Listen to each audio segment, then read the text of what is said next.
السلام عليكم. مسلسل ابن الباشا الحلقة الرابعة، توقعات وأحداث قوية جدا جدا ومشوقة، فياريت تكملوا معايا الفيديو الآخر وتدعموني باللايك والاشتراك بالقناة. بنشوف أحداث قوية جدا جدا من مسلسل ابن الباشا. بنشوف بأن طعم بيجروا وراها بعد الزفاف وبيحاولوا ان هم ينتقموا منها، لأن هي بتكون قالت الحقيقة وبتكون كشفت سرهم لحامد. في الوقت ده حامد طبعا ما بيسكتش، وهي بتحاول ان هي تهرب منهم وبتتنكر وبتلبس لبس مش لبسها.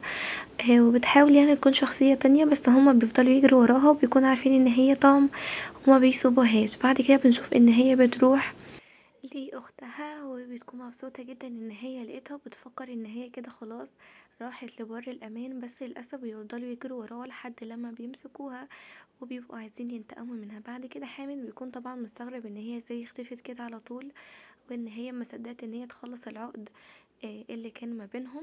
وبعد كده بنشوف ان حامد طبعا بيكون 100 حاجة في دماغه وما يكونش عارف ان هو يتصرف ازاي. ودي كانت تسريبات الحلقة بتاعتنا النهاردة. اتمنى تكون عجبتكم وتكونوا حطيتولي لايك واشتركتوا بالقناة.